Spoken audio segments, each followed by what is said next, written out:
Don't you blame the movies. Movies don't create psychos. Movies make psychos more creative.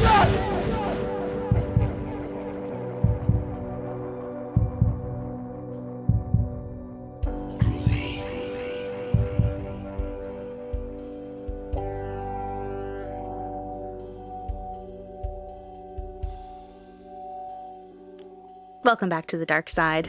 I'm Brianna. And I'm Paige. And this is episode 74 of Dark Adaptation. So thank you, Paige, for being here. I'm so happy to be here. Yes. You are actually going to be kind of leading us out of like the spooky season. Yeah. Getting sick kind of messed up the plans, I wanted it to be a lot more like structured, I guess, and have like weekly fun, spooky Halloween episodes. But, did what I could. Dropped like a 3-parter instead and let people have that. But you're here. People are excited. People love when you're on the show. So you're kind of ending it all off with a bang. Okay. I'm excited too. I'm extra excited because I never know what you're going to do. You always just come on and you're like, okay, I'm going to tell you something and I don't know. No one knows. And it's extra fun.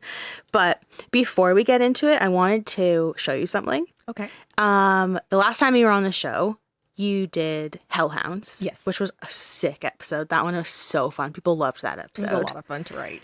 And one of our listeners messaged us and sent in a picture that her son drew. Really? Because they were listening to it together, which is also really sweet. Oh, that's really cool. I'm glad you guys enjoyed it. So I'm going to show it to you because it's actually really good. And I love it. And it's like the first kind of like fan art that we've ever received. And for the listener, I will post it on Instagram. I asked her if I can do that and she said yes. So this is what they drew as a hellhound. Oh my God. Isn't it so good? That is so cool. So it looks like it's Cerberus with the 3 heads of the dog and the 4 legs and the tail, and it says Fluffy the Hellhound. I love that too, calling it Fluffy. Oh, well, that's, I think that would be from Harry Potter because they have a 3-headed dog and Hagrid calls the dog Fluffy. I love that. That's awesome. You did a fantastic job. Yeah, and like the teeth and the tongue coming out. And like, it looks so menacing. Oh, it looks sick, awesome. Right? I had to share that. I was like, I have to show her this because, yeah, it's cool to get like a little bit of fan art, the first fan art, and for it to be one of your episodes, which people love. I'm really honored. Thank you so much for drawing that. It looks fantastic. I know. I was looking at it. I'm like, this is sick. This could be in like Hercules or something. Yeah. And yeah, sorry, I didn't get the Harry Potter reference. I'm not a Harry Potter I don't know if it actually was a reference for that, but I just noticed the connection there. But no, that's amazing. But yeah, the listener said like her and her son both love creepy, spooky stuff, so they listened to it together and he drew that and I was like, I can't wait to show Paige. And then obviously this podcast, people can't see the photo. I will post it on Instagram, but yeah, I wanted to start it off with that because I'm like, that's so cool. Oh, that's a good way to start it off. And thank you so much for drawing that. You guys have just made my day with that. It's so cool. I love it. It is. I'm glad you're fans of the episodes and the show and everything. So thank you so much. Yeah, and that was such a good episode. And this, I know, is going to be a good episode. What we're in for, I'm not sure, but I am going to just stop now, pass it over to you. You can tell us what we're doing and we'll get into the last episode of spooky season. Okay. Well, I have to say, before we get started, that while doing the research for this topic, it didn't go where I thought it would. And I didn't realize the connection between what some people might call them shadow people and other types of cryptids and myths from different cultures.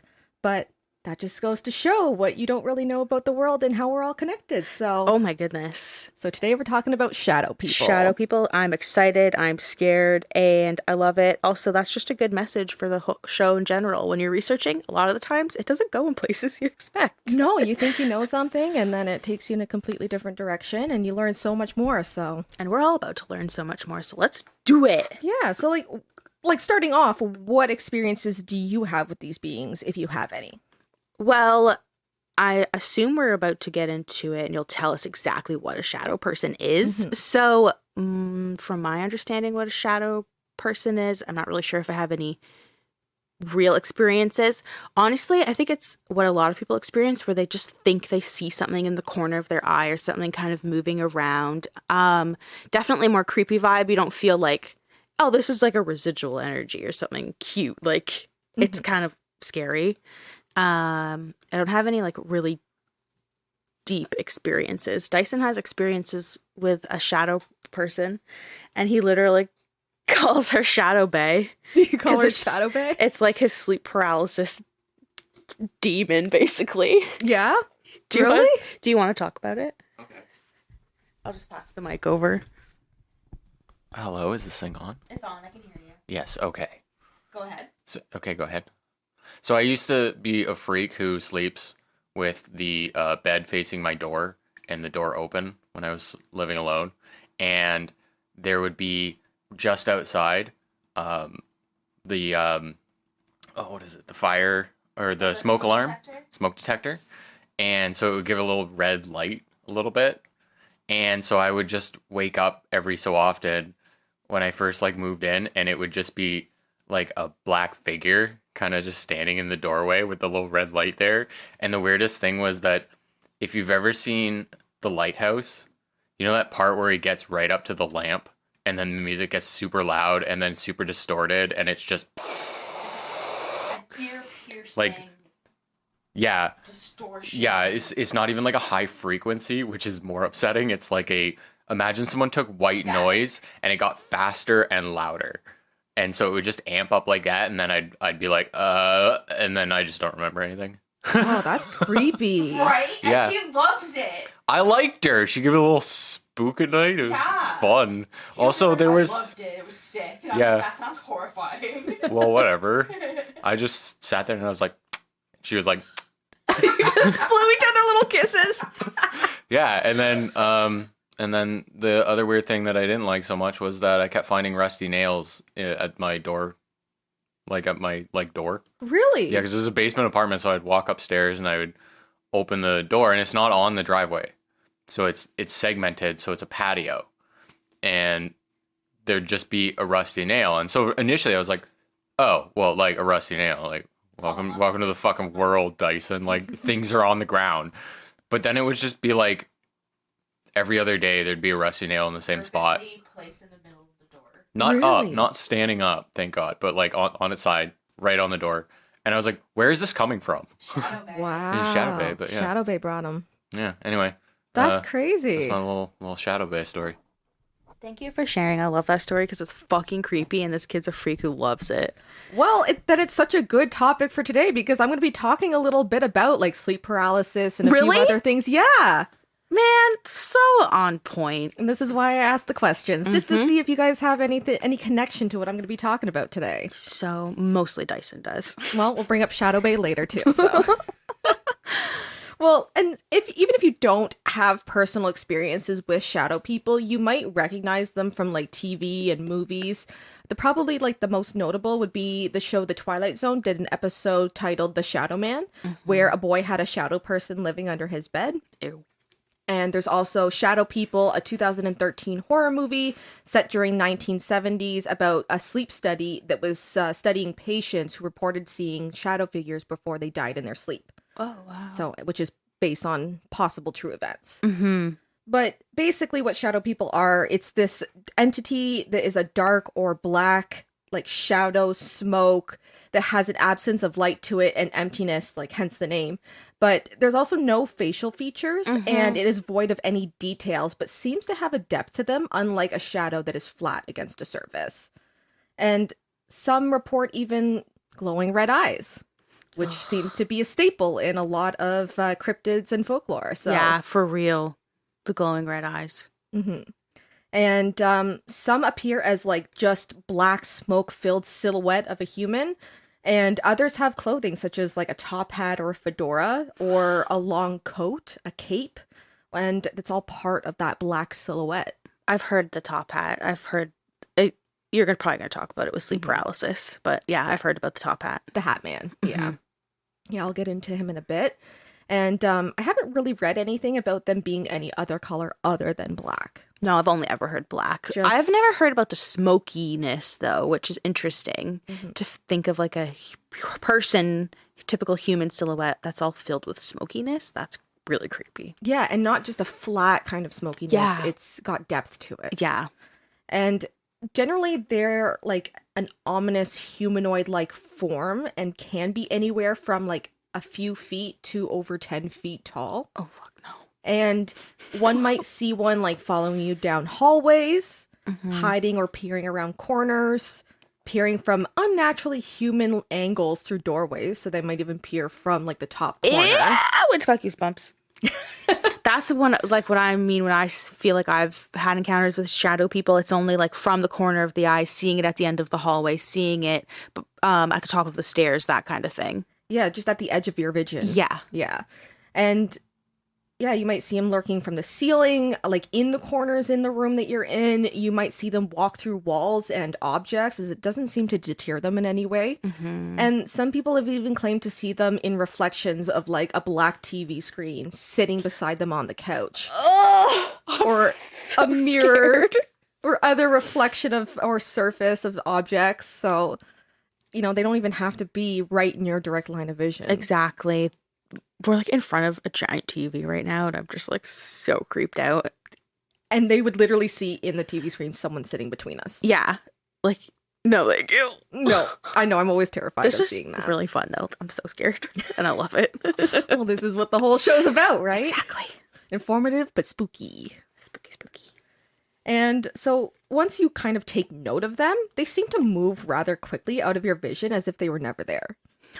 So some encounters even end without aggression or violence, but some people say that they experience dark thoughts, intense fear, and dread when in their presence.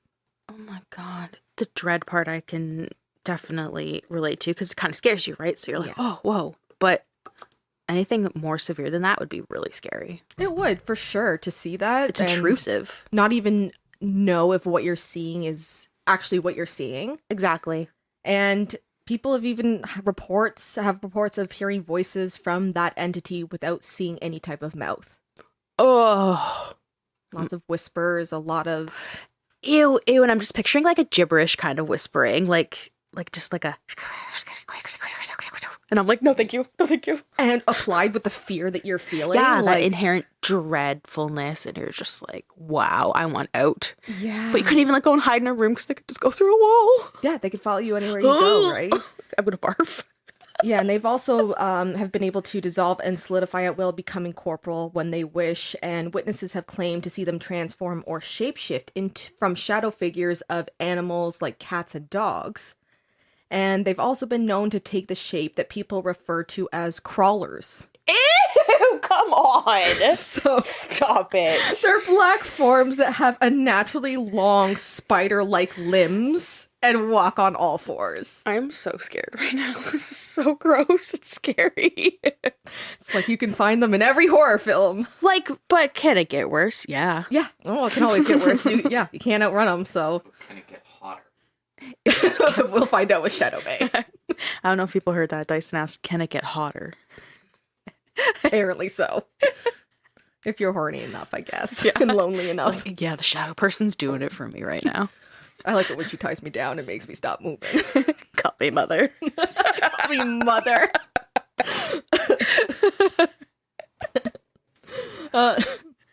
Oh, Dyson's showing you something.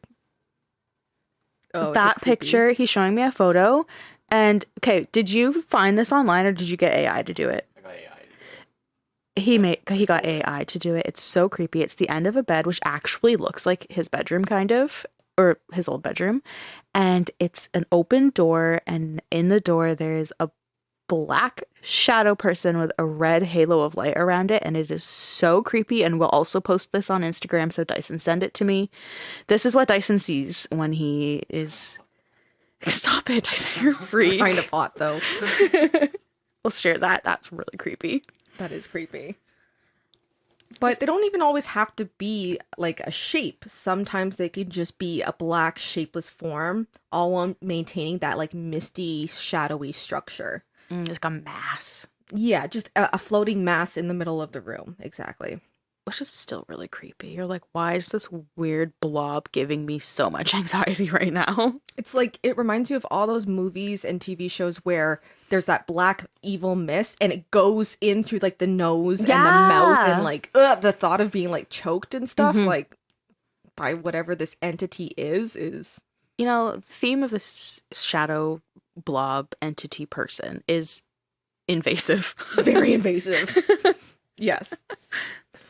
Yeah, it's not like, Bigfoot where they're elusive. They're like No. in your bedroom. This one's like, I'm right up in your grill, okay? Close the door, it's fine, I'll get through the wall. Yeah. No, that won't stop me. Oh, you've blocked the bottom of the door? That's okay. I'll just crawl up the wall because I could turn into a crawler and I'll just hang out in the corner of the ceiling. Have fun. And paralyze you and scare the shit out of you. Ew. Yeah. And some people believe that they're different from like ghosts or poltergeists and aren't a type of spirit. And according to an article written by Brian Baker in the Superstitious Times titled Explanations for Shadow People Continue to Haunt Investigators' Canadian Locations. And the quote is, the dividing line between a shadow person and a ghost is if there are more defined features, end quote. So Yeah. there's never usually more than one at any given time. And this leads them to believe that these beings could be a type of like alien or interdimensional entity who slips between dimensions. Demons are a possibility, which would explain the fear. Yeah. Or even theories of them being like time travelers or astral travelers as well. I like that last one because it's cool, but I don't think so because why would they be so scary and dreadful? And what is it about the astral traveler? Like, why are they peering at you and why are they visiting you? Out of And everything? shape-shifting and stuff. Yeah. I lean more towards like its own class of ghoul, basically, and potentially demonic or just more negative, especially because they're invasive and they can just they're so creepy. They're very creepy. I had like so many thoughts go through my head. Top hat, go through the wall, crawling, and I'm like, Black mask, what the fuck? Smoky. Why is it smoky? Yeah. Well, if someone wanted a more like scientific explanation, it could be explained as our brains filling in blank spaces and areas at the edge of our peripheral vision with human-like black shapes. Mm-hmm. So it could possibly be that if you're more leaning towards that side. And journalist Jason Offutt, author of Darkness Walks the Shadow People Among Us, talks about a Swiss neurologist, Olaf Blanke, who was studying the effects of how the brain responded to electrical currents. And on September 21st, 2006, a 22-year-old college student volunteered to be tested in specific regions of the brain. Quote, the student kept turning her head to the right, and when asked what she was doing, she said a shadow person was not only standing behind her, she knew it wanted to do her harm. When the current was killed, the shadow person was gone. Eventually, the woman reported the shadow person was sitting behind her trying to take things out of her hand. The fact that the actions of the shadow person mirrored the subject's own led the researchers to postulate that the woman's shadow person may be due to the electrical charge, which was causing the subject to misinterpret her own actions, end quote. Interesting. So there could be a disruption in the brain. Yeah, maybe we're just born with some wires crossed, and some people just end up seeing things, and it just provides more of a charge to that area that fuels that part of the brain. Yeah, or even like an ocular type of like defect or something. Yeah, so many little things could be changed to cause this. So Interesting. And also it could be both. You could have those times when you're maybe more tired, so you are filling in the blanks. Just like how when you're fluent in a language and you're reading, you're not necessarily reading every letter of every word. Like your brain is just putting together words and stuff. So like if you're really tired and you're trying to like make out your surroundings, you fill in the blank with a person or something. But sometimes maybe you really are seeing a shadow person. Like it could be both. Exactly. And, people, especially children's brains are changing all the time. So who's to say that kids don't see and do this where they don't understand what it is that they're really seeing in front of them, and they just make up a shadow person to fill in the blank. Yeah, because they're like, my brain doesn't have this cataloged right now, so I'm making it creepy instantly. Yeah. Yeah, exactly. And author, screenwriter, and researcher Marie D. Jones, who wrote Science, How New Discoveries in Quantum Physics and New Science May Explain the Existence of Paranormal Phenomena. It looks at her, quote, research into quantum and theoretical physics. She came across 3 concepts that really opened up the possibilities to her that some entities from somewhere else could be coming here, showing up as either imprinted projections or actual semi-physical manifestations such as poltergeists, etc., end quote. That's very interesting. Yeah. And so she comes up with like 3 concepts.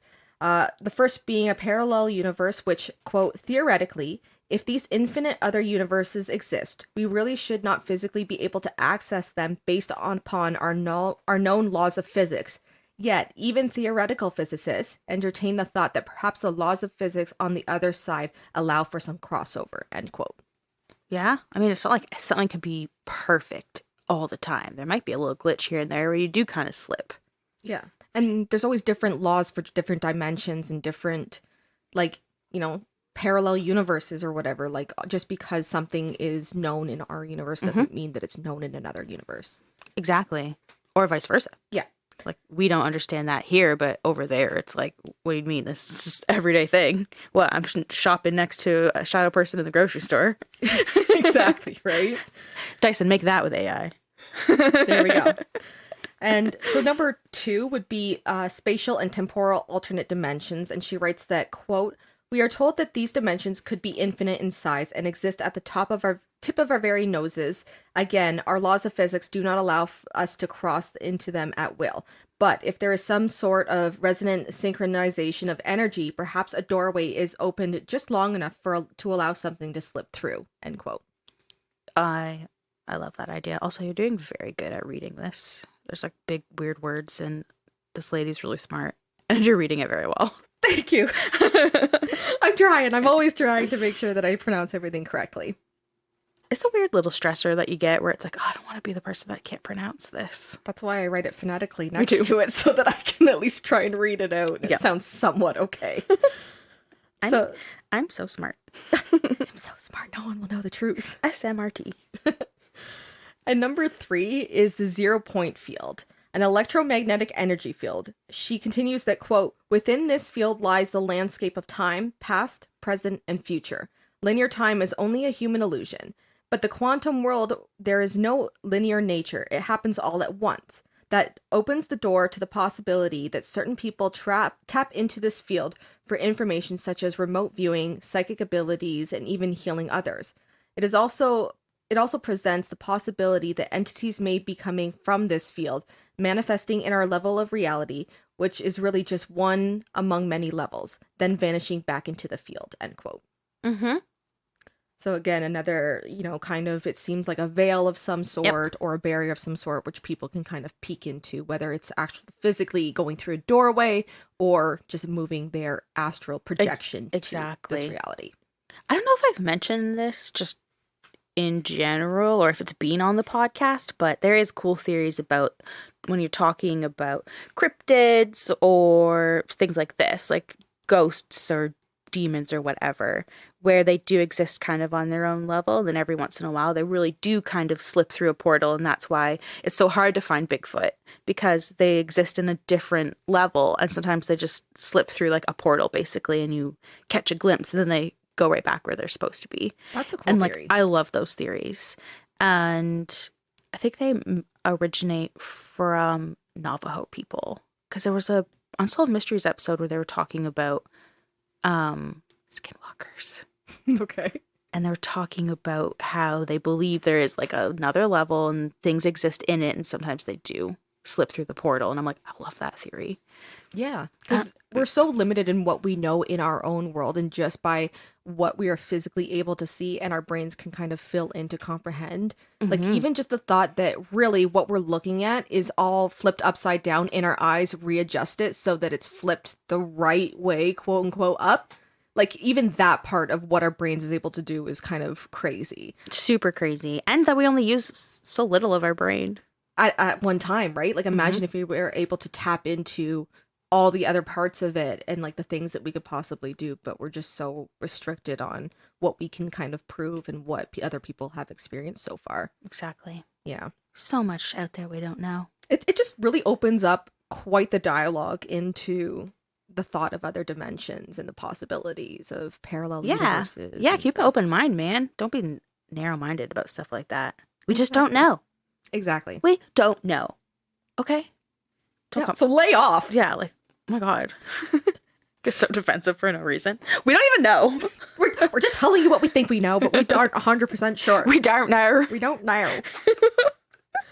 So Shadow people are commonly associated with a condition known as sleep paralysis, which we kind of talked about a little bit, with many people believing that they are seeming demons as they fall or wake up from sleep. And according to sleepfoundation.org, quote, sleep paralysis is a temporary inability to move or speak that occurs directly after falling asleep or waking up. As a person drifts off to sleep, their body begins to cycle through two types of sleep: rapid eye movement, which is known as REM sleep, and non-rapid eye movement, which is NREM sleep. During REM sleep, there is a heightened level of activity in the brain, and breathing, blood pressure, and heart rate increase. This is also the type of sleep characterized by rich and detailed dreams and nightmares. During REM sleep, the body enters a state of temporary paralysis called muscle atonia. This state is likely a mechanism to prevent sleepers from injuring themselves by acting out their dreams. In sleep paralysis, the lines between sleep and wakefulness become blurred. As a person at the edge of waking up or falling asleep, they become aware of their surroundings while their muscle paralysis continues. This means that they lie awake, but they are unable to move their body, end quote. That's nice to have like all of that explanation, because it's kind of like one of those things where you just know what it is, but not all those fine details. Dyson, did you get sleep paralysis when you were falling asleep or when you were waking up? It would kind of be the middle of the night. Middle of the night? Yeah. Would you have already been asleep? Yeah, I would have, like, fallen asleep, and then in the middle of the night that would happen. So you'd fall asleep, and then in the middle of the night you would wake up. Something would wake you up, or You would just be awake. I guess I just... You just wake up? I don't even... This thing, like, I don't even remember, like, waking up. I just know that, like, I'd be there and just seeing that. Wow. So all of a the sudden... sound and stuff, but then, like, I would wake up at, like, way later. Like, Yeah. Like, I would wake up for work. And Yeah. Light out. It was just to wake up in the middle of the night and you'd go back to sleep. Yeah. Creepy. It kind of sounds like you're, like, the sleep cycle, you kind of, like, are into that non-REM sleep where you're not moving your eyes, and then you kind of just for a moment get out of that into REM sleep, and that's when it happens. Then you just kind of fall back into non-rapid eye sleep. Yeah, it's kind of like when you wake up and it's like, yeah, you wake up and you're like clearly still kind of dreaming, but not. So. That lucid dreaming. Yeah. Wow. Well, sleep paralysis is actually most commonly in women. Yeah, that makes sense. Actually, when I hear about it, it's always a woman that was experiencing it. I've never experienced it, but just because Dyson's a woman. Yeah, well, first-hand account, obviously. And about 20% of people have experienced sleep paralysis at least once in their life. And of that, 75% of episodes experienced per person result in what is known as hypnagogic. Yeah. Okay, yeah. That's it. Sure. Hallucinations as you start to sleep, or hypnopompic hallucinations as your brain begins to wake. Okay. And this could show in three ways. So you could either hallucinate that there is something dangerous, like a dangerous presence in the room. You can feel immense and suffocating pressure on your chest. And you might wake up after feeling a heaviness or pressure and thick, heavy air, or the feeling of fear. And the third is that you might have an out-of-body experience of seeing yourself sleeping and being able to see around the room, identifying if there's another presence in the room.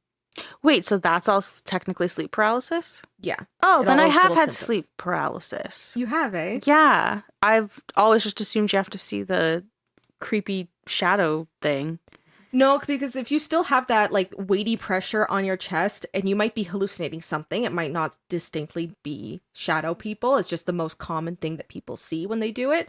But the out-of-body experience That's what I've had. Yeah. I've had an out-of-body experience where I've obviously been sleeping. I wake up and I get up and I'm standing in the room and I go to walk towards the door to leave, but I can't open the door, and then I look at the bed and I'm sleeping. And then I'm aware at that point, like, oh, I'm watching myself sleep. So I've kind of broken that illusion because I can see that I'm sleeping. And then I just got like pulled into my body and woke up. Yeah, but you're unable to move your physical body. No, I could not move my physical body. So that is probably a form of sleep paralysis. That was really creepy, actually. Learning new shit all the time. This is what we mean. That was a long time ago, too. Now I want to try and do it again. Well, I mean, you could try, but it might open the floodgate. And what if you actually see shadow people this time? Because I would see the really creepy one if it's like crawling all over the place. And oh my now that your brain God. has it in your head. Yeah, I can't get over it. It's really creepy. No. 10-foot crawler. And according to a book titled Sleep Paralysis, Nightmares, Nocebos, and the Mind-Body Connection, written by Shelley R. Adler, a research team led by neurologist Kevin Nelson from the University of Kentucky conducted a study to find the connections between sleep paralysis, out-of-body experiences, and near-death experiences. Quote, they conclude that some people's brains may be predisposed to these types of events. An out-of-body experience is statistically as likely to occur during a near-death experience as it is to occur during sleep paralysis. We found it surprising that the out-of-body experience with sleep transition seemed very much like an out-of-body experience during near-death, end quote. I've heard of that, mostly in just like TV shows, but like the near-death experience kind of being when you're closer to like that veil, basically, that barrier between life and death. And it's cool that it's the same statistically between that point and sleep paralysis. Yes.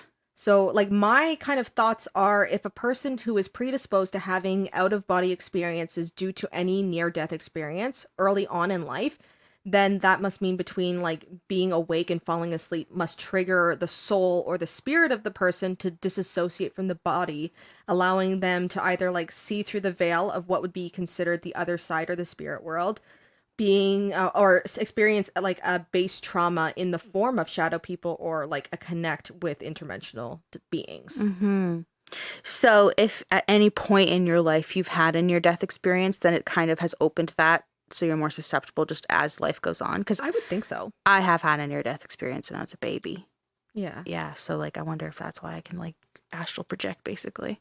It might be that because you're able to connect that part of your brain, then you might be able to like experience it more often, and now all of a sudden you have that doorway that's open. Dyson just showed me terrifying. Okay, the first one was terrifying. It was a crawling shadow person. The second one is what I asked him to do, which was to go shopping in a grocery store with a shadow person. Does it look like there's Bigfoot in the background as well, also shopping? It's also Bigfoot. Oh, that is creepy. Yeah, so great. Now I actually have a real image to put in my head when I'm trying to astral project later. Ugh!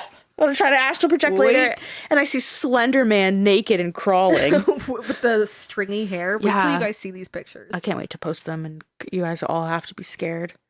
But yeah, so that's interesting. Having maybe a near-death experience kind of just opens a part of your brain maybe where you can easily cross over into whatever that is. Yeah.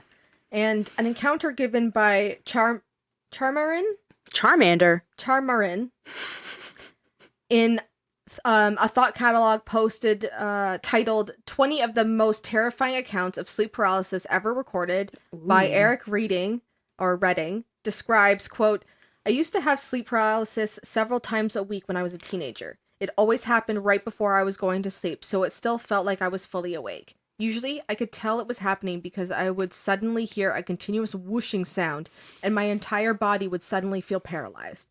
Some of the time, I wouldn't hallucinate. Other times, I would hear whispers in my room, and sometimes I could hear my mother calling me, but I could never call back. One time, I felt the paralysis happening, then suddenly 4 figures, all dressed in black cloaks, stood beside my bed. They proceeded to grab my hands and feet, and while I was trying to scream, they dragged me across the floor as they got to my bedroom door, and I was dropped and was back in my bed. I know it was my imagination, but it felt so real. Exactly. It feels real. And in that moment, your brain can't distinguish reality between what you're thinking and feeling. So it is real in that moment. That's horrifying. Yeah. And your brain is basically tricking you in that moment into thinking that what you're imagining and you're physically feeling as well. So to feel like something has grabbed your hands and feet. 4 people. And basically dragged you off the bed and onto the floor. And you say that you felt it. Like, that is some crazy connections between your brain if that's all it is. I can't help but feel like this could like potentially traumatize somebody. Oh, for sure. Especially if you're having this happen multiple times a week. I feel like there would come a point where it's like almost scary to go to bed. You would be like, well, now I don't even want to, like, I'm dreading this part where I have to go to bed now because, like, you're like a little kid again afraid of like a nightmare or like the boogeyman or something because your own brain is doing this to you. Like, I can't help but feel like you could be traumatized. And I wouldn't blame people if they were. If I saw that on a regular basis, I mean, I could either, you know, go full Shadow Bay over here. And Yeah, just come to it and be like, I want to bang you. they might be freaking terrifying because they might be crawlers. So Yeah. yeah, you don't know, and you have no control over what you're getting. That's the thing, too. It's like luck or unluck of the draw. Yeah. And according to Natalia Kuna's article, Shadow People and Dark Beings, quote, the Cherokee elder Thunderstrike believes you are seeing with what he calls the fifth eye or the dream eye, which is in the location of the soft spot of a baby's head when it's born. He claims that according to his wisdom teachings, there is also your fourth eye, which is behind the base of your spine. And that is where you get the sensation that you are in danger as animals do, and have the hair stand up or that chilly feeling at the back of your neck. He goes on to explain that at night in your dream state, you have a heightened energetic sensitivity and awareness, and therefore you will be more likely to experience supernatural phenomenon, both good and bad, and see such beings, end quote. I totally agree with that, actually. I never heard of it being called like a fourth or fifth eye, but all of that makes sense. It does. And you definitely feel that chill down your spine and that awareness of like in the back of your head where you're like, I can feel someone's eyes on me. Especially if you think about like our lizard brains or whatever, and when we would have been sleeping at night, and that's when you're so vulnerable. It's dark out. You could be preyed upon in so many different ways. So you have that like spidey sense almost that's like taking over for you while you are in your most vulnerable state. So maybe people are still like tapped into that and don't realize or do. Yeah, and I think if you had those near-death experiences as well, it probably does heighten that because you will constantly feel the need to be aware of what's happening around you to make sure that you live to the next day. Yeah, exactly. So it's all connected, right? And so we're going to kind of talk a little bit about Hatman, which you know a little about. Yeah, I've just like in those passing things on Instagram or something, you see like, oh, something so creepy. If you've had sleep paralysis, like 80% of people have seen the Hat Man. And it's like a creepy thing in a top hat. And it's like a 30-second video. And I'm like, that's so creepy. Like, that's the extent of what I know. Okay, well, the general description of reported sightings is to be about 6 to 10 feet tall, dark shadow figure who wears like a wide-brimmed hat and a long trench coat with glowing red eyes. Oh, God, the red eyes. Always with the red eyes. The only time I want to see red eyes is if it's like Mothman. And I'm like, oh, you're real. I love you. Just see a couple of pair of red eyes just flying through the dark sky. I'd be like, yes, I knew it. I knew If it's a 10-foot man in a top hat and trench coat, I'd be like, okay, demonic Jack the Ripper, get the fuck out. Not today. I'm not having it. See ya. Not today or any day. Bring back Mothman. Yeah. And some people even call it like the Benadryl Hatman due to the negative side effects that can occur if you take too much of Benadryl. Are you serious? Yeah. And you can also experience like delirium or even hallucinations. And he doesn't physically usually touch you, but will stand in corners and hover over you while you sleep. No. But there have been reported cases of people taking too much Benadryl and hallucinating Hatman. That's wild. Benadryl. But why are you taking that much Benadryl, people? People are super sick out here and just like, I need to be better and just down the whole bottle. Oh my God, you guys. It's crazy, man. People die from that. Be careful. Yeah. Take it responsibly. Yes. Take all your drugs responsibly. Read the label. Talk to your doctor. Whatever other commercials say about recommended drugs. doses. Oh, okay. Sorry for that pause. Dyson just passed me his phone and it says, football player Aaron Rodgers described seeing a shadowy hat man during ayahuasca fueled trips in Peru, saying, quote, he will sometimes appear in the distance, usually veiled by darkness, holding the corpse of a dead rabbit and sometimes a blade. Wow. So Aaron Rodgers has been on ayahuasca and tripped out. seen the Hat Man, which is super creepy. Also, I'm dumb. I couldn't say ayahuasca. That's okay. Ayahuasca. I'm just glad I knew what you were trying to say. Oh my god, yeah. That's creepy. So there we go. Aaron Rodgers, seen the Hat Man. So that just shows everyone. There's so many people that you don't even know that probably have sleep paralysis or... Yeah, or like maybe they've seen it and just thought it was a weird thing they've seen, not realizing this like basically phenomena where people are seeing the Hat Man. Yeah, we're probably gonna have a bunch of listeners that are like the same thing as you, being like, I did realize I had sleep paralysis. Yeah. And that is what Hat Man is. Okay, I've seen him. Mm-hmm. We're friends. I'm like, I don't want to be friends with Hat Man. Well, is it better to be on the other side of Hat Man or friends with Hat Man? I'd like to be ignorant to Hat Man, you know? I wish I didn't even know about him. Well, I hope that will continue for you. I'm telling you, I'm going to be like, I'm going to astral project tonight. This is going to be sick. And I'm just going to be screaming. You're going to call me and be like, why would you do this to me? Why would you teach me about shadow people? I'm seeing all of the worst things. I saw the damn crawlers last night. This is all your fault. Now Hat Man's out here hovering in his creepy trench coat up here. Red eyes, bigger every time I see him. Dragging you off beds. How dare they? Oh my god. That would be the end of the line. I would be like, yeet myself off this planet. Into the next dimension. I'm going to another dimension, okay? Where's Mothman? That's all I care about. Where's Mothman's dimension? But you imagine if the interdimensional beings just don't ever sleep and don't know what it is, and then they come here and then they see people just lying for like 8+ hours with their mouths open, snoring, and they're like, what the hell are they doing? Honestly, they're like, this is the weirdest death I've ever seen. Right?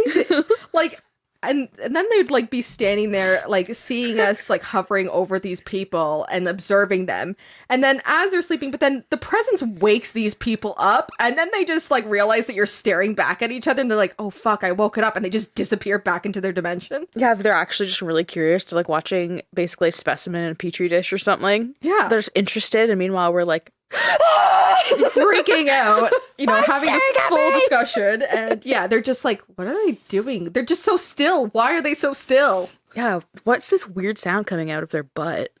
They're like ripping hot ass in their sleep, snoring, mouth open, crazy hair like a rat's nest. Like, is it just me? Is this just how I sleep? John earlier, and John was ripping ass everywhere. And then I went to go and see Susie, and she's just drooling. What is wrong with these humans? Also, you have those nights where it's really hot, or you're feeling real free, so you like go to bed naked, and you're not realizing you're totally being spied on by a shadow person. Just tits out. Just having a great time, and then sleep paralysis. It'd be so embarrassing. That would be really embarrassing. Like, oh my god, you got me in my horrible granny panties. So for Shane Turnbow, a psychic who told his encounter to James Offutt, tells a story of Hat Man, who he called George. Cute. Yeah, real cute. Curious George, the Hat Man. And we are just literally just talking about how curious they are. What's this thing sleeping with his mouth open, catching spiders? Right. Ew. Yeah. How many spiders we eat in a night? But when he was 19, Shane decided to advance his psychic abilities and knowledge by using a Ouija board. Oh, good lord. And of quote, all the things. I know. As Shane sat before the board, a strange feeling crawled across him. Every hair on the back of my neck stood straight up as the board spelled out, "Can you feel me now?" Shane said, at first he was very confrontational. Several days after the event, I woke up in the middle of the night, got up to turn on the light in my bedroom, and there he was. After a time, it became playful and mischievous. Opening and shutting cupboard doors, bedroom doors, turning Shane's television set on and off. He seemed to feed off of the attention he was given. The more attention he was given, the bolder he got. I think on a couple of occasions, he actually protected me from a darker entity that had followed me home from a psychic fair I worked at. Although, I suspect that more than protecting me, he was protecting his turf. End quote. I was like, oh, yeah. Oh, no. Ew, look at my goosebumps. Ew. Yeah, George, friend Hat Man. Nope. Just protecting his turf. Yeah, exactly. But like, oh, it's like, a weird, it's like a dichotomy kind of, because you're like, thank you so much for protecting me from whatever could have just came into my threshold. But also, like, you don't really care about me. You're protecting your own turf. And it's just so creepy. But also, hey, all this could have been avoided, mostly, if you didn't use the goddamn Ouija board. Well, other than just this quote here, when I was reading through, he had mentioned that his mentors had refused to teach him this kind of knowledge. Oh. And he went out of his way to go do it himself and then ended up with Hatman, who still currently lives in his mother's house. Oh, his mother's house. Yeah, because he was only 19, living with his mom. Your poor mama. She's just like, great. Yeah. So the whole family is dealing now with Hatman, George Hatman. You know what? You gotta be careful what you ask for. So... because they might never go away. You gotta know exactly what you're getting into and how to protect yourself from it. And look what you've done. Exactly. Now George is thinking he's paying rent. Just here forever. Passing on from your children to your children's children. Oh, also a good message in there too is like, you can go to psychic fairs and these cool places where you are going to be around all types of people who are into all kinds of things, good and bad. And you gotta protect yourself from that too. Exactly. Charge those crystals. Sage that body. Cleanse yourself. Cast those spells. Good spells. Hold them crystals. Whatever you gotta do.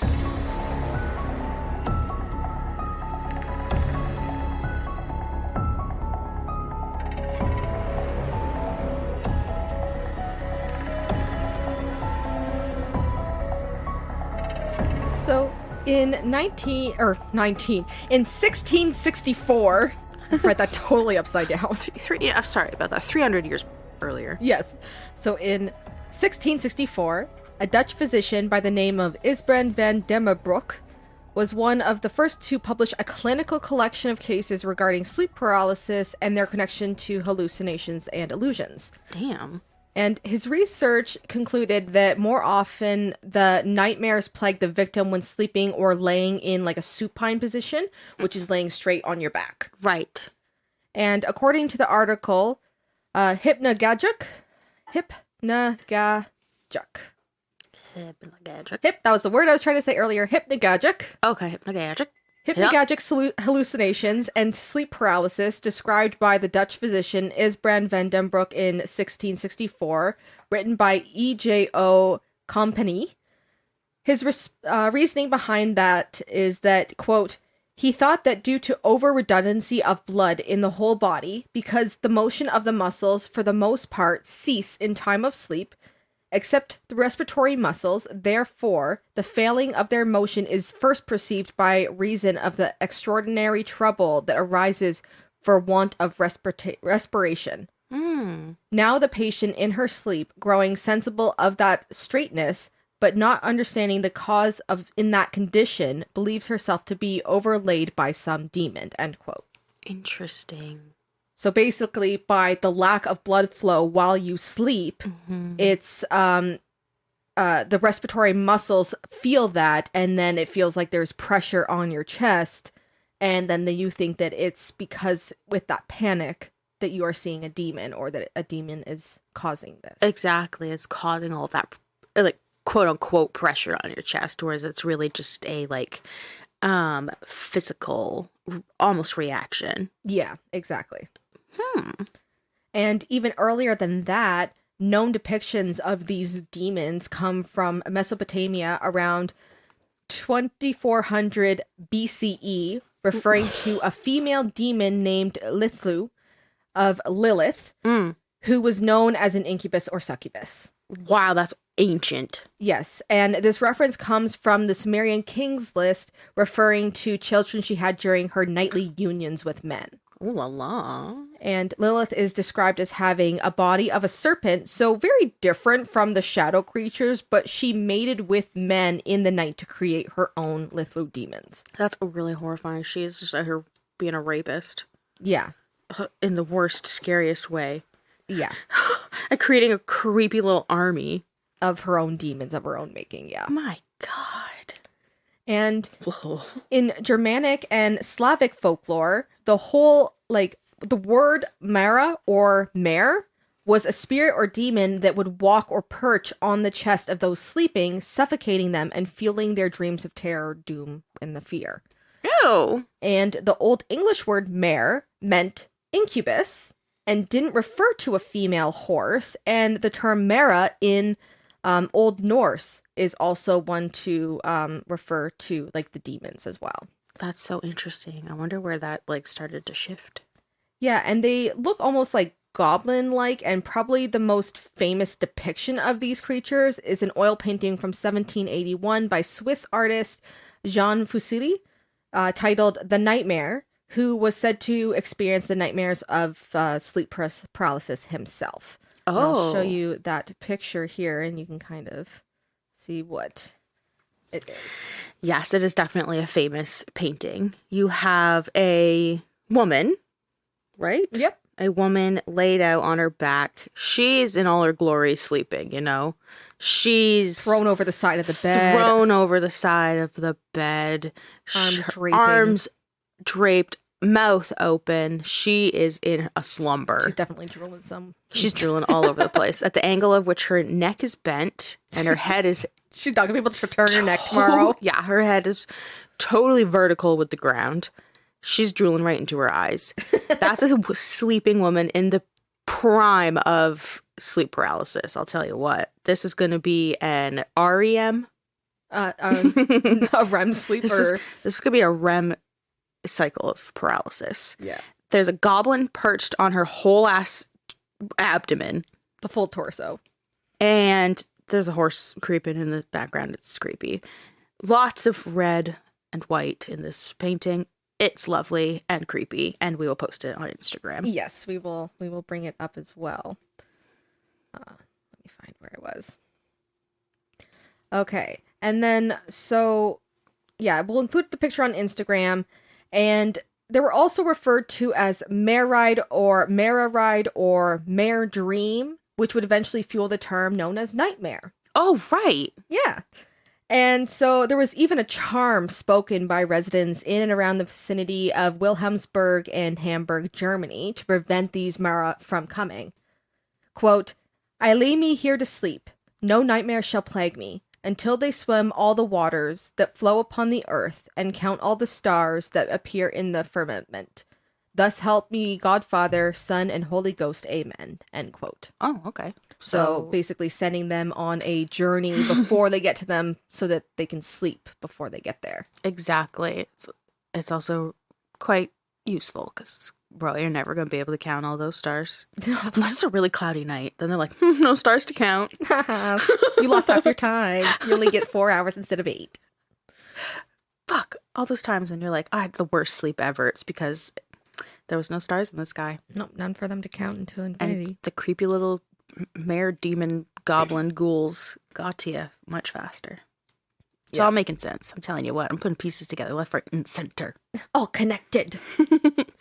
And many of these Mara differ, but it usually depicts the tale of a man trapping a Mara by plugging all the holes in the house so that it cannot escape, and thus, by morning, transforming into a beautiful young woman who he then ends up marrying. They live a life together and have children. Then one day he asks her if she remembers what she is and where she came from. She says she doesn't. He reveals the last hole that he had plugged, and upon unplugging this damn hole in the house, she disappears before his very eyes and is never to be seen again. Okay. Yes, so he traps her by covering up all the nooks and crannies in the house. Yes. When she comes in from the nightmare, he plugs the last hole so she can't leave. And one day he goes, I've got it real good. Let me see if I can, see if she remembers how shit her life was before me. No kidding. Unplugs the hole, she remembers, and she's like, fuck this, and she dips. Yeah, and I'm just wondering, was this woman held hostage for all these years? Oh, definitely. It was a plan. It's like, is this an ancient feeling if people wanted to, fuck something creepy? Well, Dyson. One of the stories was actually about one of the moms doing this and capturing this nightmare for her son, who he eventually marries. Oh my goodness. And then they have kids, and then he reveals what happened, and then she leaves because she is now in her right mind. I'll tell you what, before the internet, our minds were wild, and tons of crazy ideas out here. Like, I'm sick of this kid. He sucks at feeding the goats. He's not keeping up with his farm work. He needs a lady in his life. I think I'll plug all the holes in the house and get him one tonight. And one will just come traversing in, and then she'll never be able to leave. It's so scary. I love that though. Like, okay, I'll unplug this one hole here. Hey, so you remember what you're all about? Nah? It's just like, fuck this, bye. Yeah. You cast some sort of magic spell where you plugged all the ways out of this place. And then I forget what happened, or I was, part of Stockholm syndrome. Yeah, for real. And forgot where I was. And then you reminded me, and I was like, oh, right. I don't have to put up with your bullshit and your streaks in your underwear and all this shit and your shitty kids. Your trousers. Your trousers. For real. But there's also, in 1970, residents of Newfoundland, Canada, believed that you could summon this entity on people. Mm. And it might also be 1970s? 1970, yeah. Oh, okay. In the 1970s. And it might also be known as Old Hag Syndrome. Oh, God. Or the phenomenon. Love an old hag. Right? And they refer to it as the night hag or the old hag, or even sometimes the name Agrog. And it's a type of witch that can manipulate her spirit to leave her physical body and sit on a person's chest as they sleep.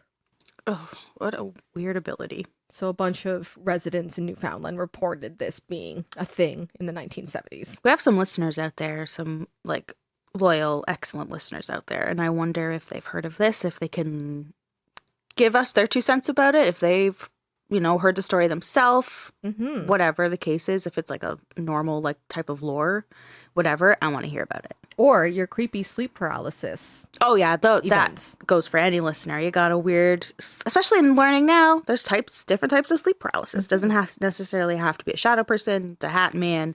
It could be astral projection, just the pressure on your chest, the weightedness. I want to hear all about all of that. Exactly, yeah. And so in Brazil, there is a lore of Pisadeira, which is a being that looks to be an old woman as well, who waits on the roofs of houses for people who have just consumed a very large meal to fall asleep. She would then climb down and into the house to walk on their chest as they sleep, suffocating them and even paralyzing them. Wow, she's straight up walking all over them. She's like, I'm just gonna mash you to death. Specifically people who are engorged after eating a big meal. For multiple reasons, I'm sure. And the main one being, after you have that huge meal, you're always so tired. So you're going to be having that good sleep. Yeah. So it's probably easier target. And the pressure of your stomach just trying to work through all the food that you consume is crushing as well. It's very uncomfortable. Mm-hmm. And in pre-Islamic Arab culture, a jinn is a creature known to cause sleep paralysis while tormenting them with nightmares and madness, or possibly possessing them in their sleep. And so, this is kind of what I meant, where all these different connections to all these different creatures, right? And we have no idea. And the term jinn derives from the root word jinn, spelt differently, which means to hide. And in English, we might know this word also as genie. Oh, okay. Yeah, it's kind of a variation of it.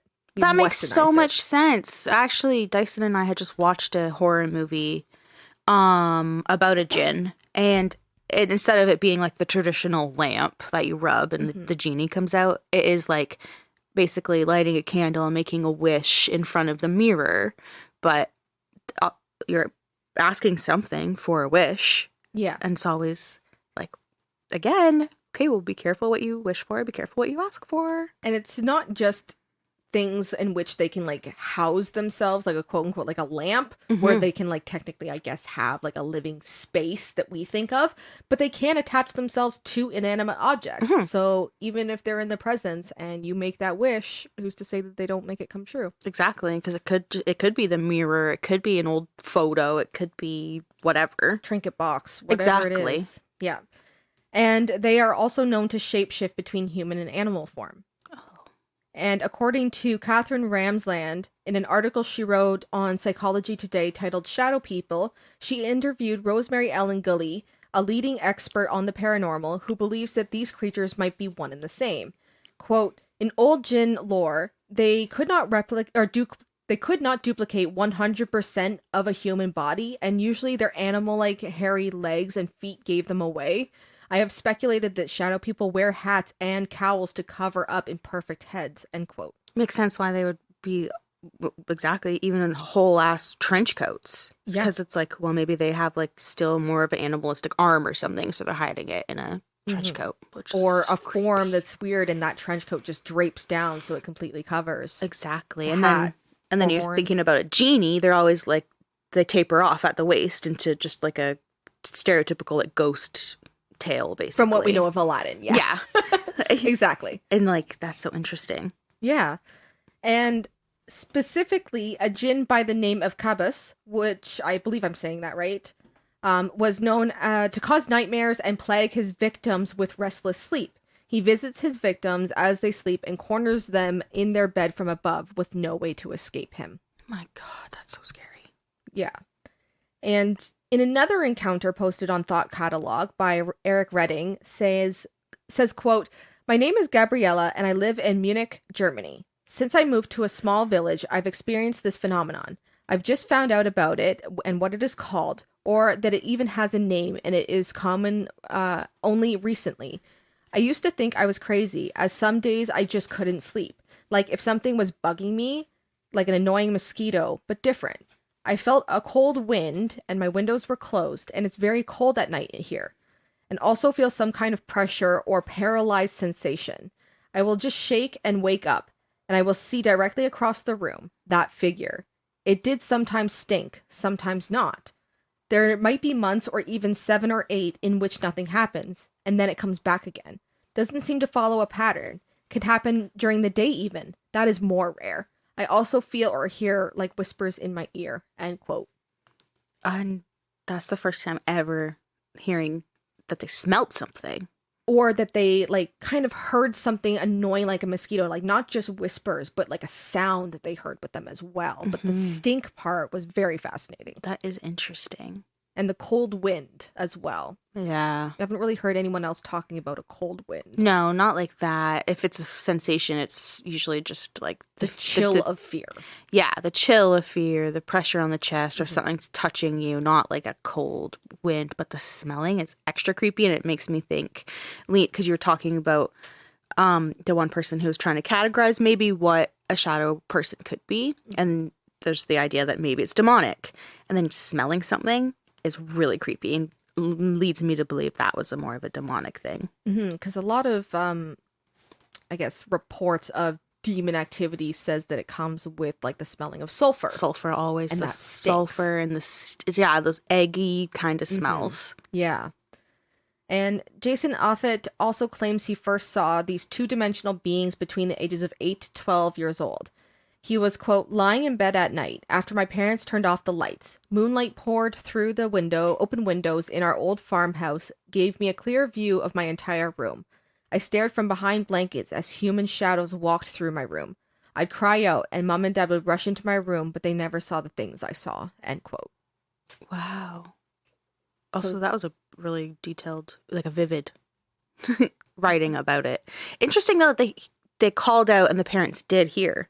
Whereas there was some cases of people with sleep paralysis who at least think they're calling out, but no one comes because they're not actually like really making that much sound. So it's interesting that this kid did get the parents to hear him. Yeah, and I've read some stories that people have posted of their own accounts, and one that I remember was, I believe, a guy who was having this paralyzed episode, and he was trying to like cry out and like wake up the spouse that was next to him, and when he was finally able to get out of it, he turned over and she was just reading beside him, and nothing to her signaled any type of, paralyzed event or any type of craziness. Like apparently like nothing had really changed about him, and he was like, "I was trying to scream for you, I was panicking, and you didn't even notice anything was going on." So it's very much internal in some cases. Yeah, exactly.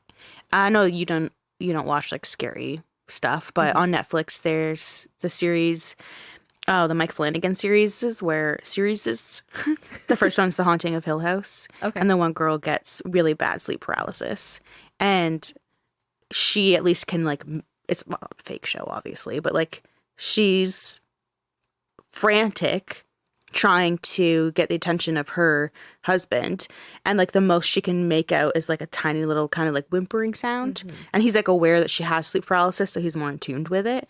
But even in those moments where you think you are screaming or yelling or flailing, but you're not doing anything at all, would be so jarring.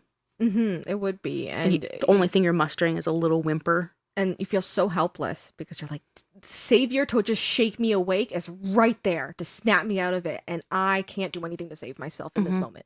And so you just sit through that torment for the next 7 to 8 minutes, right? Exactly. Oh my God. And that would be so long. It would feel like an eternity.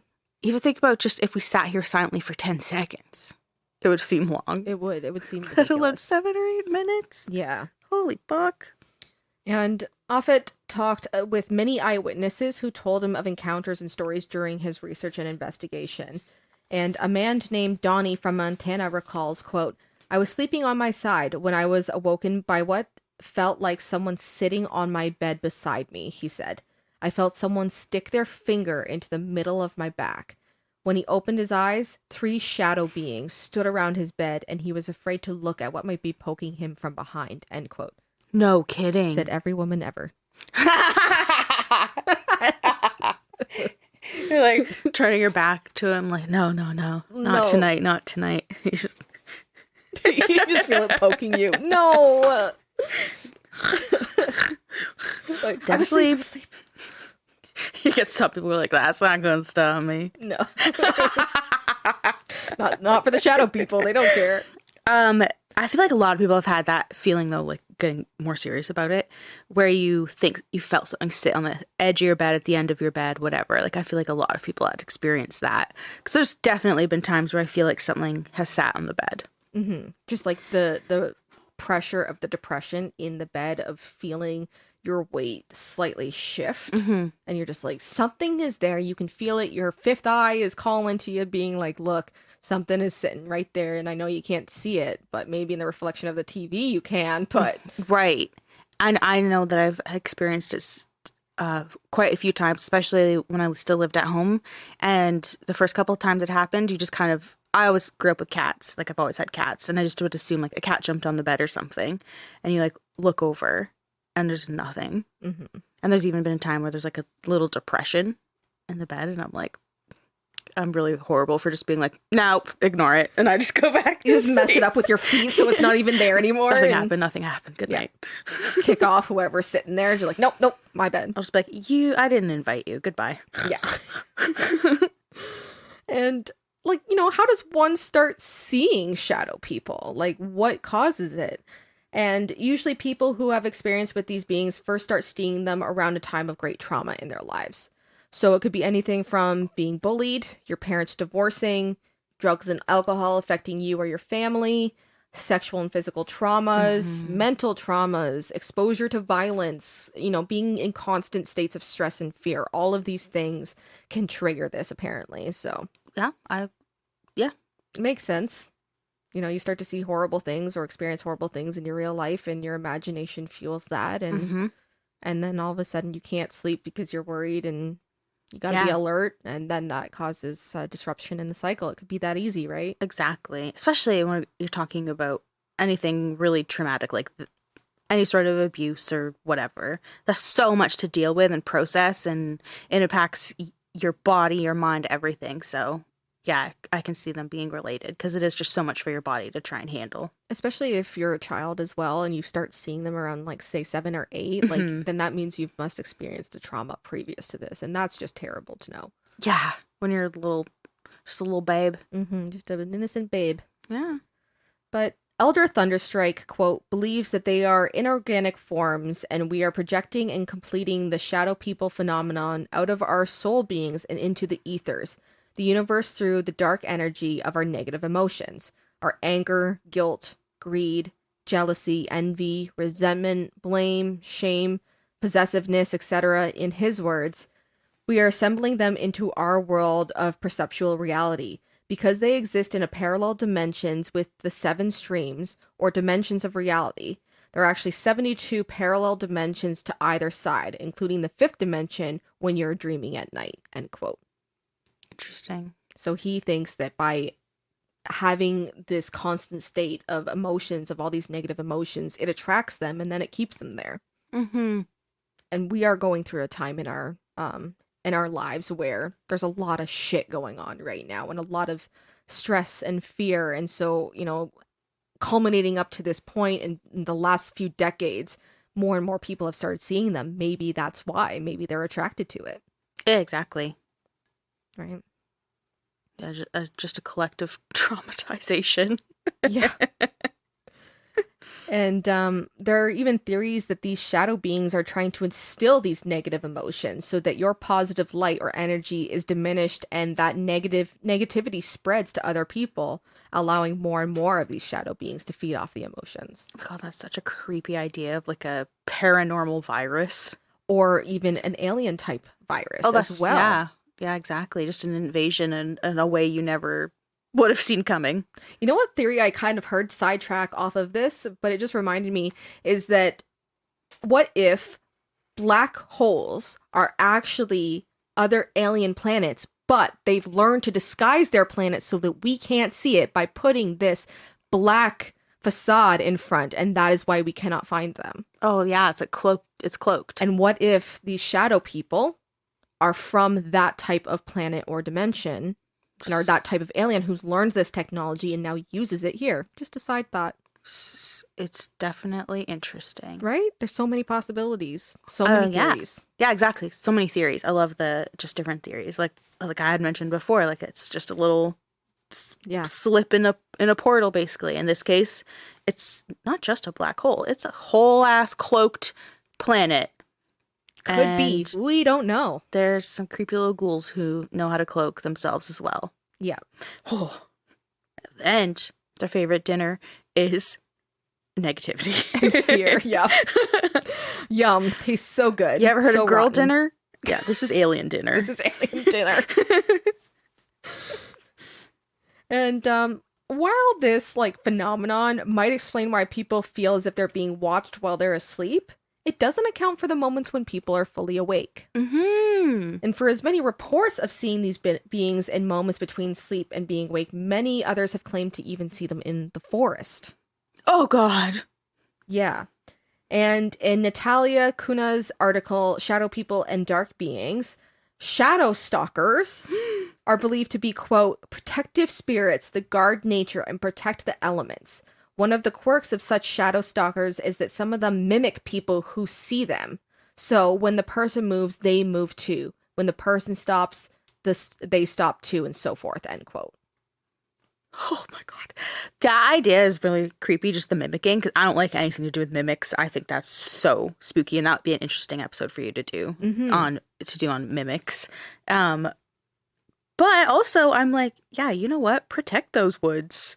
Like, I walk in the woods often, but I'm just doing that. I'm walking. I got earbuds in. I'm living my best life out there. Like, I'm not doing anything wrong, but there could be little fucking assholes out there who are setting things on fire or littering or whatever. And you know what? Yeah. Protect it. You do what you need to do. But again, I'm just trying to go for my little walk here. I don't need you mimicking me or following you, following me around. And how long are you going to follow me? Are you going to follow me right out of the woods? Yeah. Or do you stop? Where's the safe zone? Yeah, where's the threshold? I need to know. Yeah, and while they do mimic you, they don't make noise while they traverse through the trees. That's extra creepy because I wasn't picturing any noise at all. See, yeah, because it's just sounds so much creepier when there isn't any noise when there should be. Mm-hmm. And I mean, just the idea that whenever you feel like there's a predator or something around you that's dangerous, the whole forest goes silent. Exactly. No, it's everything else is in tune with it as well. There's no birds chirping. Yeah. You won't hear a little skittering of a squirrel or something. It is quiet. No crickets, nothing. No leaves rustling, no twigs snapping, brushes, or branches brushing against you, nothing. They don't hear it from them, but they hear it from you, and it's probably just a big echoing signal of where you are. Oh my God, you're just a beacon. Yeah. Noise. And they may also have a connection to these entities known as dark watchers. I never heard of that before. So they're found in the Santa Lucia Mountains in California and are normally seen between late afternoon and twilight. And in the 1700s, Spanish explorers report these Los Vigilantes Oscuros. I hope that I am saying that right. Los Vigilantes Beautiful. Oscuros. Los Vigilantes. Which translates to the Dark Watchers, literally translates straight to that. Yeah, that's what I heard. And according to Brett Swanser of MysteriousUniverse.com, they are, quote, typically said to be very tall humanoid entities ranging from the height of 7 feet tall all the way up to 15 feet tall. Okay, we thought 10 feet tall was tall people. 15? 15. That's a tree. Tall. You're a tree. Yeah. Well, you got all that space, apparently, to stretch out. And they're dressed in all black and wearing flowing cloaks and wide-brimmed hats, with many sightings also mentioning some sort of staves or sticks in the being's hands, end quote. Interesting. Very Dark Watchers, very paralleled with the Hat Man. Kind of a mishmash here. Yeah. And these Dark Watchers are known to stalk travelers who move within this mountain range. Interesting. Are they just protecting the mountain? I think so. I haven't really read anything about them being physically violent. It's more so that they just stalk you as you walk past this specific mountain range is where they're found. Yeah, they're like, this is the space I occupy, and I'm kind of stalking you because it's like, why are you here? Yeah. And the Spanish explorers were the first to kind of make note of this. And then after that, the American settlers were also ones to also see them. Wow. Interesting to hear if there was like more recent sightings or report stories, whatever. Of just like people that hike through there. Yeah. It would be cool to know. If you've ever hiked through there and you've seen it, let us know. Yeah, exactly. But there's even a famous poet from California, Robinson Jeffers, who gives a brief mention in his poem published in 1937, titled Such Counsels You Gave to Me. Quote, he thought it might be one of the Watchers, who were often seen in this length of coast range, forms that look human. 2 human eyes, but are certainly not human. They come from just behind the ridges and watch, end quote. Ugh. Yeah, because they're like, is it a person? Oh, wait, it's 15 feet tall. It's not a person. Not a person. Definitely not a person. It sounds like something Stephen King would write. It does. I wonder if it's like one of his next books coming out. Probably. But some believe that this must be a trick of the mind, a psychological phenomenon called pareidolia, where the brain recognizes patterns and shapes and puts them into forms we can better understand. So a good example of this would be faces and places. So your brain gives objects or patterns recognizable structure of 2 eyes, a nose, and a mouth, like a car, the front of the car. You might see the headlights as the eyes, the brand symbol as the nose, and the grill as the mouth. So same thing here. It could be said for our mind tricking us into thinking we're seeing black voided figures stalking us through the forest. Sure. I mean, again, I think it could be both. I think sometimes it is totally a trick of the mind, but then other times, well, it might just be very real. You're probably looking at a Dark Watcher. And some might explain it as an optical illusion known as broken specter, which is the term that was coined to identify the phenomenon in the region of the Harz Mountains in Germany. Back to Germany. Yeah. And James Felton, an editor of IFLscience.com, says, quote, when the sun is low and the conditions are right, the shadow is cast by the walker into the mist, making it appear as if a tall, shadowy figure is watching them from nearby. The water droplets that make up the mist can shift around, causing a distorting effect as though the shadow is moving, sometimes towards the observer. So people are literally being scared by their own shadows, end quote. Which might be a possibility. Maybe you have an overactive imagination and you had a bad day and now you're scared and it just plays tricks on you. Yeah. Even think about like just like cloud watching or something, and you're looking in the clouds and it's like it's a cloud. But you can really look at them sometimes and see like a scary face or a figure, or you see a dragon in them or something. Because like you can decide that that's what you see. Yeah. Or think you see. Or maybe you see them in the distance and they kind of look like mountains. And I love that. Not normally mountains, and it's such a cool thing to see. Yeah. So it's just the way that your brain perceives it, right? And if you're a person who does experience these feelings, you might be wondering, what can I do to get rid of these shadow people? Not Benadryl. Oh my god, I just thought I saw a shadow at the corner of my eye. I'm not even joking. Uh-oh. That really creeped me out. Okay, anyway, don't take Benadryl about Don't it. take Benadryl. Not that much Benadryl. Now you keep looking over your shoulder, eh? I creep myself out. I think I'm just scared. It's just this really creepy stories, and Not gonna I'm be able to just sleep like, tonight. oh, because I could be like, it's a crawler. That's not what I saw. I just thought I saw like a Like tall quick shadow. Shadow. We'll have to keep an eye out now while we're sitting here. I need some sage. Okay, well, if you want to get rid of them, let me tell you. Yeah. So, some advice that I've seen says, if you're religious, pray. Right. Number one, obviously. If you're feeling emotionally turbulent, then try to meditate to bring some harmony into your life. You could do a spiritual or area cleanse, like you said, with the sage. Use a nightlight to help your brain not to be tricked by your own mind into seeing them. And maybe limit the amount of caffeine you consume too close to bedtime as you drink your coffee right now. Your like third cup of coffee. It's my Dyson's third. brought It's you. actually my third. Is it your yes. third? Yes. And it's a big cup too. Just Focus, guzzle them focus. down. I need coffee to focus. That's what the mug says. It's cute. Okay, limit caffeine. Yeah. Noted. And if nightmares still plague you, according to D.L. Ashlandman of University of Pittsburgh, in his webpage, Nightmares, Legends and Superstitions About the Demons That Cause Nightmares, you can do what was suggested in the 1800s. 1.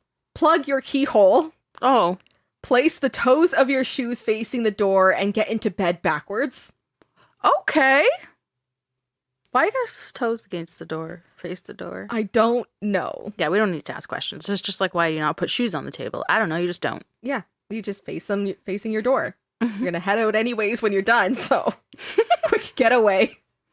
Number 2, put something made of steel in your bed, like a pair of scissors or a bed knife. Okay, I got a toe knife. I'll use that. There you go. Or shiv, whatever you've got. That was an It's Always Sunny reference. I don't watch that. I know. But okay. 3, and finally, quote, a person suffering from nightmares should urinate into a clean new bottle, hang the bottle in the sun for 3 days, carry it, without saying a word, to a running stream, and then throw it over one's head into the stream, end quote. Excellent. Makes total Who sense. even thinks of that? Because shadow people are after your pee. That's obvious. Oh, of course. That's why they're staring at you. They're like, this one's farting a lot in their sleep, but when are they going to pee, though? Maybe they're ones that make kids pee their pants. Yeah, they're like, Fishing, and I get hit by someone's demonic piss bottle, I'm coming after you. no kidding. Fucking ridiculous. Fighting actions for Dyson. If someone's throwing a piss bottle at him, he's fighting them. I'm fighting him too. That's disgusting. It is That's disgusting. 3-day-old piss that was in the sun. You know it's gonna be brown, right? It's gonna be brown pee, especially if it was in the 1800s. Those people are malnourished. That pee's orange. I actually found a bottle of pee when I was at work in retail one time. It was in the changing room. In the men's changing room. Yeah. I literally saw it, turned around and walked out and made someone else find it. I'm not not dealing touching with it. somebody's piss bottle. Are you kidding me? Also, Nope. It was full. that's foul. Yeah. Like, you worked in a mall. Like, there's bathrooms. Yeah. You can just go to the bathroom. Why are you pissing in a bottle? And then leaving it there. That's like, I think people who do shit like that is like a way for them to kind of get off. Like, they like the idea that they've done that, and it's like a weird control thing or something. Someone else has got to clean it up. Yeah, like it's a power move, and it's like just so gnarly. It's disgusting. Ugh. Foul. You know what? There's a special place and wherever for people like that. Yeah. With shadow people, obviously. Exactly. A shadow person is gonna steal your pee And use it for testing. and yeah, bring it back to their cloaked black hole of a planet. Exactly. And I guess this leads us to interpret whether these shadow people based on our own experiences. And you can ask yourself, do you see them as you fall asleep, or are you totally awake? Have you seen them since you were a child, or is it only recently? Do you believe in the paranormal and interdimensions, or do you lean more towards the explanation that your brain is just wired differently and you're predisposed to seeing them based on genetics? So there's a bunch of questions you can kind of ask yourself to decide for yourself whether you do have sleep paralysis or if you got a friend that likes to follow you around. Yeah. I think I got a little friend. You might. I guess if we see him later. I got a friend. And Finally. Finally a friend that's never going to leave you. And doesn't talk back. It's like, I'm not your friend. Okay, just give me your piss. Jesus Christ. Been waiting. Well, whatever they are, they've been recorded throughout history in many different cultures and should be taken seriously, whether it's bouts of sleep paralysis or you're more connected to the paranormal. So, yeah. That was amazing. I can totally see it now when you opened up and you said, I started like researching this topic and it kind of led me down a path didn't see coming. Didn't know where it was going. And it was a very amazing path. We talked about shadow people, sleep paralysis, near-death experiences, crystals, shadow stalkers, dark watchers, portals, aliens, invasive everything, demons, cloaked planets, black holes. Yeah, we hit every topic. Jesus. And everyone has homework. Because you got to do a little bit of like soul searching now. Yeah. Are you maybe susceptible to paranormal activity? Are you just got an ocular defect? You got wires crossed? Do you have a permanent friend who just hovers around with you? Or maybe your partner is going through it. They don't know what it is and they can't scream out to you when it happens and they just think it's a bad dream. Yeah. And maybe some people are now aware that they've had sleep paralysis, not knowing you don't have to see the Hat Man. You can just have had a out-of-body experience, which would be really cool to hear about. If you're listening and you've had some sort of, if obviously that you want to share, if you've had a cool sleep paralysis story like Dyson, where he sees Shadow Bay in the creepy red light, or an out-of-body experience like I've had, not realizing that's technically a form of sleep paralysis. I want to hear about it. Yeah, I want to hear too. And maybe you've named them, or maybe you will name them now if they're repeat shadow people. What if we find out that, like, how there's the phenomena of people seeing Hat Man, that there's also the phenomena that people have named him George? Oh my God. Wouldn't that be weird? That would be if really people weird. are like, I also named mine George. That would be creepy. That would be super creepy. Or the other stories of people seeing multiple, like how there's some people who see like a little gathering of them in their room, which is so creepy. And if you've named all three of them, please let us know what their names are. George and Jorge. That's 2 out of 3, but okay. And Jorge Senior and Junior. There we go. Okay. And then there's one his name's Small George. And Georgie. He's really big, but his name's Small George. Yeah, obviously. There was another thing I wanted to hear about. Oh, if you live on the East Coast, Newfoundland, and you have heard of the in the 1970s, the creepy old hag. Yeah. Or Agrog is what is also said. Or, yeah, old hag syndrome. Old hag syndrome? Oh, my goodness. When you put syndrome in there, that makes it really real. Yeah, if you've had OHS, then let us know. And we will be posting a lot of pictures. Dyson made some creepy AI art about shadow people. You have the portrait, the oil painting of the nightmare. Mm-hmm, the nightmare painting, yeah. And Paige, that was excellent. That was very fun. All over the map. Perfect for spooky season, because clearly I actually did get a little bit creeped out. And I bet people who are listening to this are like, why did I listen to this in the middle of the night? I'm scared. Yeah. But shouldn't have done that. Perfect way to close out October. And yeah, you always bring something excellent to the table. And that was great. Thank you. I had so much fun, and I'm glad that everyone enjoys my episodes and great artwork again. It was amazing. Oh, I'm so Fluffy flattered. the Hellhound. Yes, I also post that. I can't forget that. So there's a lot of things that I will post so that y'all can be part of the experience too. Mm-hmm. And yeah, just happy that this is how we'll end October. It was great. For November, I don't know what's coming at you. There'll be something. But in the meantime, thank you, Paige. We'll see you back in December. Yes, and if anyone has any other suggestions, Always. please let me know. Yes, always send in suggestions. Always tell you right away if we get any. And I'm always excited to hear that. So thank you, you guys. I appreciate it. Or if you have any other fan art, anything like that. Yeah. Fan art. Yeah. If you're an artist or, you decide to do something creative, let us know. I'd love to see that. Oh, yeah. When I got that picture, I was like, this is amazing. I love this. So yes, thank you for tuning in, and we'll catch you on the dark side. Bye.